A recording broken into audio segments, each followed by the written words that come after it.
This is the all-new 2018 Toyota Camry.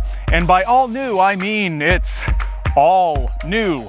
New platform, new engine, new transmission, new suspension, and perhaps most obviously, all new styling. This is lower, it is wider, it is longer, and it just in general looks so much better than what it replaces. But importantly, the whole car in general is so much better than what it replaces.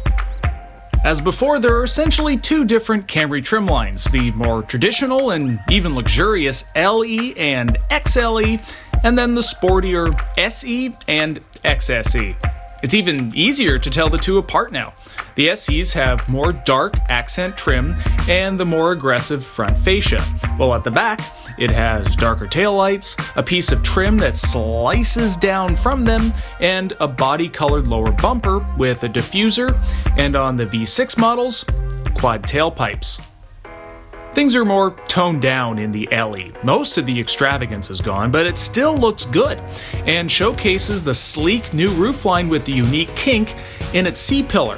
Up front is even more different, with Toyota's more traditional wide-mouth lower grille opening, and like every 2018 Camry, standard LED headlights. Indeed, every Camry is very well equipped with standard adaptive cruise control, forward collision warning, and lane departure warning. There's also a new and improved touchscreen interface called Entune 3 with quicker responses, improved graphics, and bigger icons. Then, there are the three engines available. The base 4-cylinder is totally new for Toyota and manages 203 horsepower and 32 miles per gallon combined. You can also get a 301 horsepower V6 on the top X trim levels that's still good for 26 miles per gallon combined. And then, there's the hybrid. It can get 52 mpg combined in its LE trim. That's the same as most Prius models. So although you can get the pricier, fancier XLE and XSE trim levels, I'm going to show you this, the LE cabin, because I think it shows off the new Camry cabin the best. Because really, there's not that much difference between this cheaper car and those more expensive ones. Sure, it doesn't have leather, it has this actually really quite nice and interesting cloth, and yeah, you don't have a leather wrapped wheel, but everything else pretty much the same. Still have this leather-like material on the dash, it's stitched. You have this nice soft touch dash panel, and also on the doors here, it's nicely grained. Also, the design looks fantastic. I even like this wood trim look right here, as opposed to what's in the fancier trim levels. It actually, in my opinion, looks a little better. And then on the SE, you do have a metal trim that looks pretty good as well. So it's really testament to how much this car has improved, that you don't have to get a pricier, more expensive version to get the best Camry possible. Now, in the old Camry, I'd always tell people, get the SE.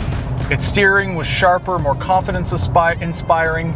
The suspension just stayed more settled over bigger bumps. It just frankly felt like a more normal mid-size sedan.